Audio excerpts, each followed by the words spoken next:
Hello everyone and welcome back to Let's Play Europa Universalis IV with me, Alfapiomega, Meiou and Taxes historical immersion in Bohemia. So it's time to end the war with the rest of the enemy alliance in the Bohemian purge of the Brandenburgian heresy. We have quite a lot of work ahead of us, but it's not all that bad. It's actually... well, actually, some of it's kind of nice. I have prepared the deals with all of our enemies. The hardest one is going to be Austria, because we need 100% of their territory in war score, which is going to be a big issue. I'll tell you that right off the bat. But what can you do? Okay, half here, half here. We're going to have to take the entire territory here.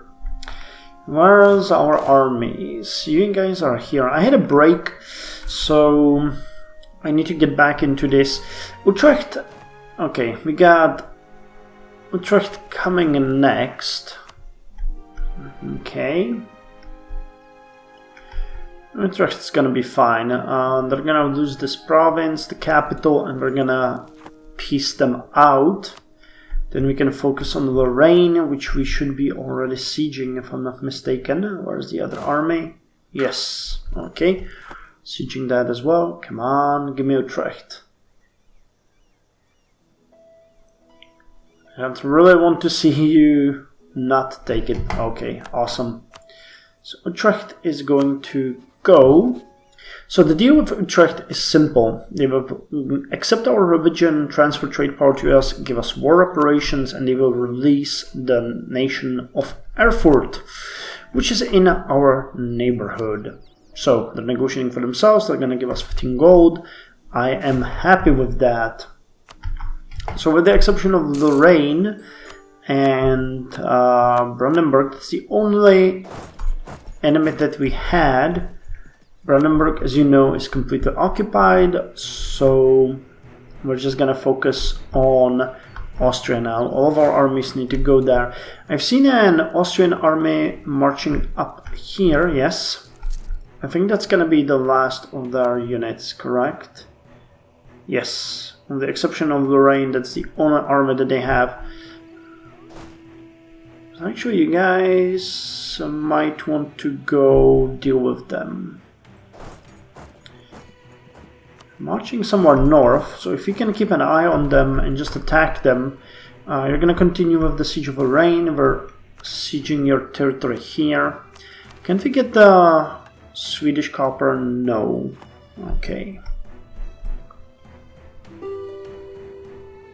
Peace offer from Brandenburg. We are not interested. We have our own goals.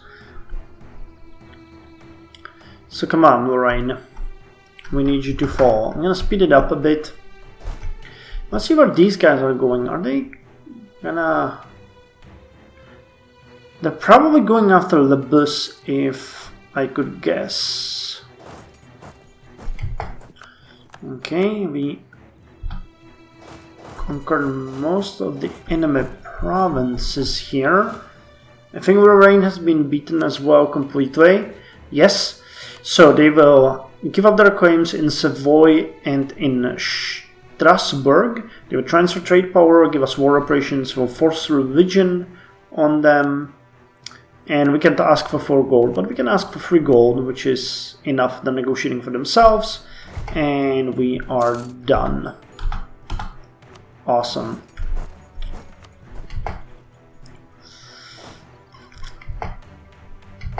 Okay, we eliminated that army. How is the war score with Austria? They still got a medium... Okay, they're not going to accept the peace treaty yet. But if we could just defeat their army... Oh, hey! Denmark is going after them, and we have converted the heretics of München. Okay.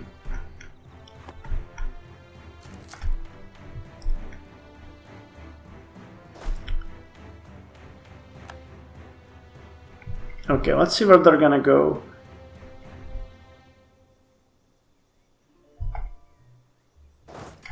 They're retreating to Stettin, at which point we should be able to Custro, let's follow them. We just want to destroy them. That's all we want. That's all we ever wanted. Okay, you guys are sieging. Barbaric Corsairs plaguing trade routes. We must increase patrols and keep them at bay. Let's increase patrols and keep them at bay. Okay, this province has fallen. Let's actually reconquer this province that they got.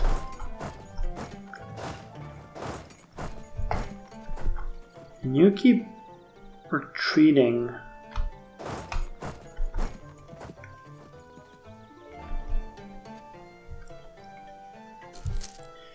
Where the hell are you guys going?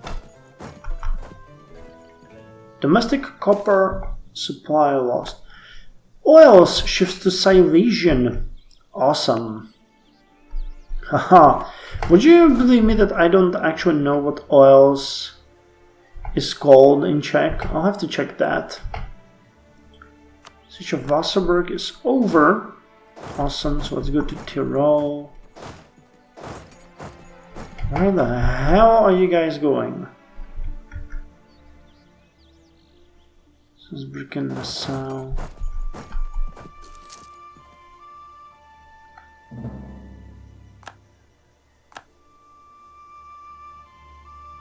It's really weird. Okay, but the sieges here are going well. We can persecute other religions, which we are going to. We occupy Linz. Where the hell did you go to?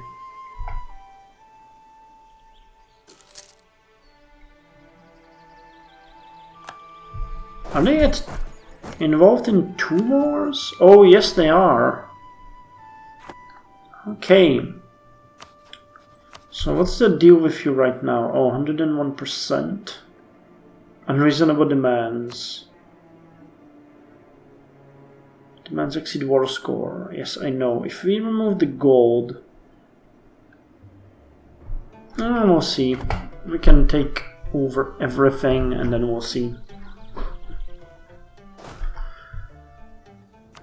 Siege of Kryanska is over. There's a fort here that we want.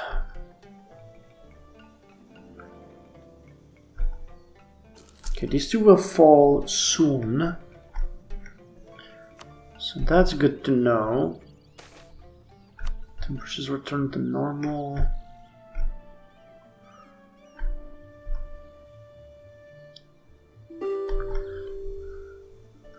Peace offer from Brandenburg, decline.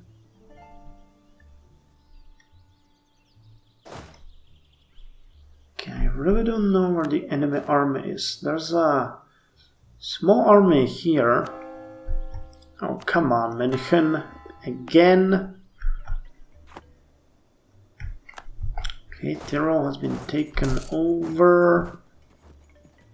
And parts of them are unfortunately occupied by Savoy, and that is a problem. It's gonna make this a bit difficult. Okay, but we are very close. I'm willing to say goodbye to the gold if we can count with the deal taking place. Okay, so come on now. Come on, game. Come on. Yes! Awesome. And I can even throw in some gold. So the deal with Austria, which is negotiating only for themselves, is they will give Ragusa to Bosnia, and they will remove their claim on Horní Rakousko. They will be forced to give us 10% of their income each month as war reparations. They will transfer their trade power to us.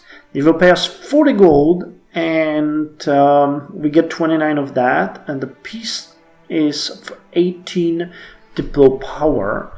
And we get 2.6 base, aggressive expansion, and a bit of prestige. Okay, I'm fine with this. Awesome. And now the last deal with Brandenburg. So there's a question here. Do we want or do we not want Le Bus? Now Le Bus we have a claim on, and I checked that it won't change anything for us at this point if we take it. What I mean is that taking it or not taking it incurs the same penalty. Actually taking it will mean that it costs us less diplo power to make the deal, but we'll get a bit of overextension and we'll need to core it. So I'm still a bit more inclined into not taking it, instead taking their gold. Also, you guys need to end rivalry. And you will become our vassal and will force religion upon you. So let's do that. And the war is over. Let's take 2/5 of the money to the treasury. And yeah, the war is over. The war is over, finally.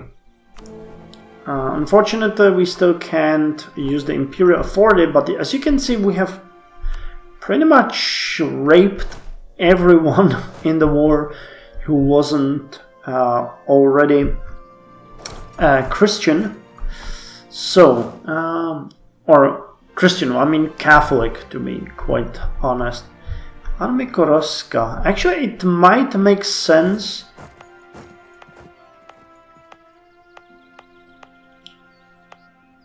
Send you guys to Kolosh. Okay, I'll split my armies a bit more.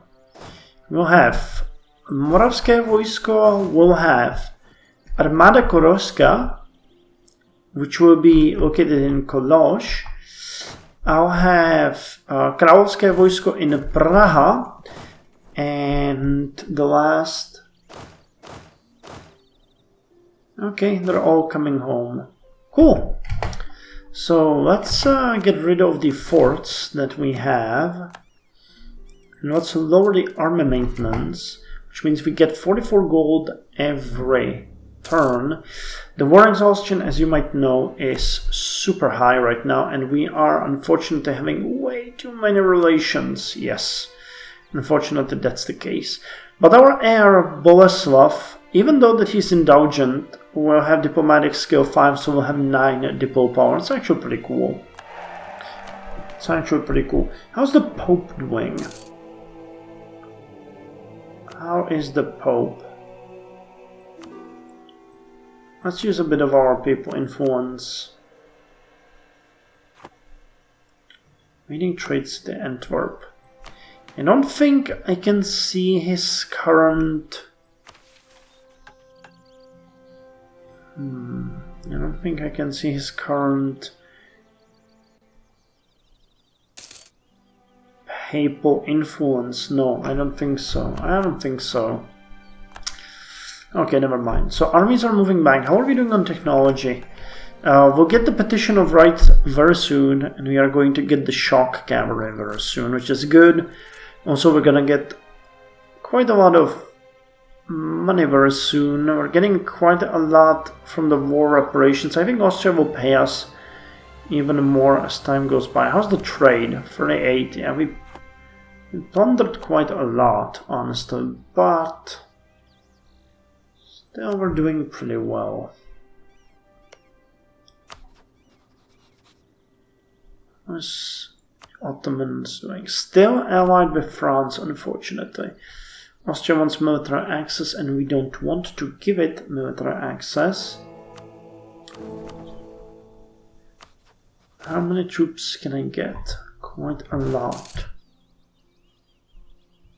What I need to do here is get 4 leaders. So let's get an heir as a leader too. He's gonna rule over Moravské vojsko. You guys are gonna be commanded by Jan Václav Komenský. And where's Královské vojsko? You guys need to go here. So come on, Kolosh. You are going to drill, you are going to drill. We'll need to reform We got 10-4-6, 10-4-6. Oh, greater nobles demand privilege. And if we won't agree, they will take away our stability. What do they want? Ha! Autonomy! Not at all. We got 12-4-5, 12-4-5. So what we're gonna do here is I'm gonna take one cannon from Kralevskaya Voisko and send it here.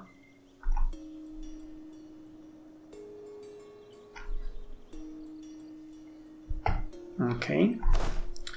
One cannon, which will go here, and 2 of the infantry units are going to go to Praha.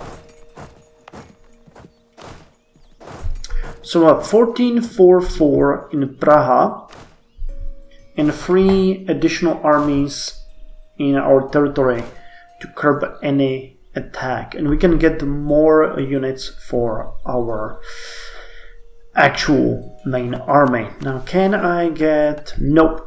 But what I was waiting for to do is we now have 3,500 gold, and that means I can peacefully expand the bureaucracy in Praha and build a capital rank 2, which, you know, not by much, but it's going to improve our autonomy everywhere, even in Nisa, and it's going to make it so that...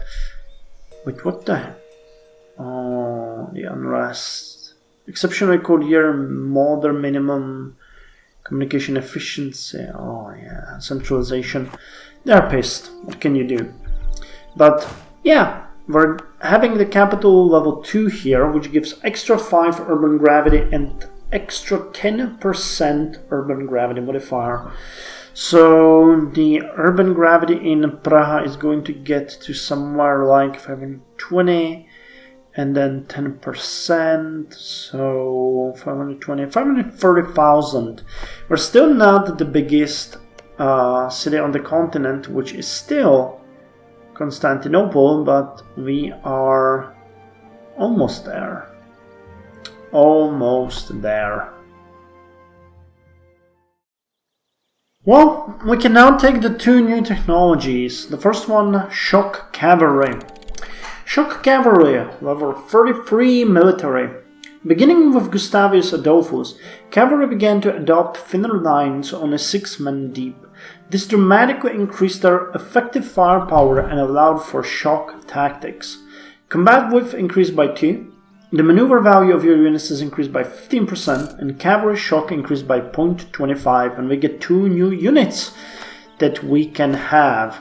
The musketeer square can now be switched to volley fire musketeers, who have more offensive and defensive fire but less defensive shock, but more defensive morale.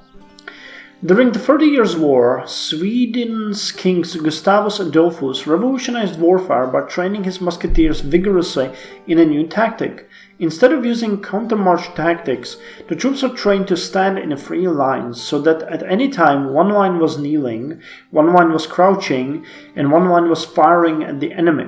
This demanded an incredible level of discipline and training to accomplish, making Swedish troops some of the most professional in the world. In addition, regiments were reduced from 3,000 men to mere 500, making them more maneuverable on the battlefield. Family ties. The royal family of Mason will learn of our pleasantries. Cool. So let's get the volley fire musketeers, and I think we get new cavalry as well. Yes, the dragoons. Wait, did we? No. No, we did not. Flying batteries. 1 extra offensive fire and 1 extra defensive morale and 1 extra defensive shock. The biggest problem with artillery was how slowly it moved. As an army pressed forward, artillery was often left behind. The armies of Gustavus Adolphus attempted to solve this problem by making irregular horse artillery units in which cavalry soldiers attached their horses to artillery pieces. This gave the artillery more mobility, but rendered the cavalry largely ineffective in combat. At the same time, the Swedish army also reduced the number of types of cannons to standardize their ammunition. Awesome. So we're moving forward. And the next thing you can get is the Petition of Rights. Petition of Rights. In 1628, the Petition of Rights established the illegality of taxation without the consent of Parliament in England. This seemingly insignificant act nevertheless set the incredible precedent of limiting royal authority. So we get another group of ideas and number of states plus 2. So how many states can I make? Just Upper Bavaria. Okay, awesome. That's good. So can I core... No provinces can be cored here. And Bayern Ingolstadt, how are you doing, guys? Would you... You would accept vassalization. Okay, so let's offer you alliance and vassalize you, because you are the only two things that I am missing, correct? In Upper Bavaria. Yes. Okay. So I'll focus on vassalizing you. Improve the relations. You're a bit pissed at me. But not by much. So I think royal marriage. Proclaiming a guarantee. Oh, they're even offering that themselves. Awesome. So you get 141. If I... proclaim a guarantee on you, we should be good to go. But while that is happening, we need to decide what we're gonna get into the next slot of ideas. So, you know, as our king is suspicious martial cleric, I was kind of, you know, on the fence of what we're gonna go with. I'm still not sure. But waiting for the next 8 years does not seem like an option. So it can either be asceticism or popular religion ideas. And as he's a monk, I guess the asceticism ideas are going to be better. I don't think this is something that would be extremely useful for us. I know that stability is going to be nice. We get some tolerance of heretics. We get some national unrest removed. And I like the production efficiency and tolerance of true faith. Plus the diplomatic reputation is kind of nice. But, you know, eminence or influence would be better. But hey, that's roleplay for you. So we are going with the asceticism ideas. Now, Bavaria, can I do something for you? Where is... Oh, we have a truce. Can I vassalize you when we have a truce? I could. I wish I could bestow Imperial Grace on you. By the way, check it out. We're starting to rack Imperial authority, even with the fact that 8 provinces of the Empire are now under control of non-member states or subjects, which are, by the way, all owned by France, unfortunately. So there really is nothing I can do with it at this point. But we'll do. We are going to deal with it. Don't you worry. Don't you worry. So Bayern Ingolstadt, I can't do much with you right now, but I'm going to ask you for... I'm going to offer you military access. That's going to increase your opinion of me, and then it's just a matter of patience. Border friction, wanting my provinces, that's not gonna go away. I'll claim 15. Yeah, I'll need to aggressively pursue them. I'm improving Regensburg by building a road here. The city has grown quite significantly. There was like 1,500 people living in the city. Now there's 20,000. So we could invest in the more, which seems like a good idea because look at that. That's the poorest territory that we have with the exception of you guys. Actually, I haven't really grouped you, so you're drawing without the cannon. Can I build something in Kolosh? I can. So let's build a commune hall here. Let's build something here if we can. We can't, it's too expensive. So let's look at Regensburg, because I can't build anything in München while it's being converted. Let's build a warehouse here. We're gonna get extra urban production. And yeah, I'm gonna focus on Bayern and Ingolstadt, just making sure that they like us. I think... Oh, they transfer trade power to us. Okay, so they're forced to do that. Yeah, that's okay. I can influence them. Okay, let's do that, and we're gonna send them subsidies, and that's going to be enough to vassalize them. Awesome. And on that note, I'm gonna end the episode here, and I'll see you in the next one. Man, we are making so much progress. I really think, though, that we should start annexing. Thuringia would be a good candidate to annex, but they're still not completely done. Same with Meissen. Stettin could be annexed. Verwa could be annexed. So we could go with these 3 provinces. That would help with the insane cost that we are paying. And I think we could also go with Bosnia and Croatia gaining this territory, which also does not seem like a bad idea. But I have to decide that in the next episode, because, you know, it's going to cost quite a lot, and it's going to piss off a lot of people. But these guys are not members of the empire.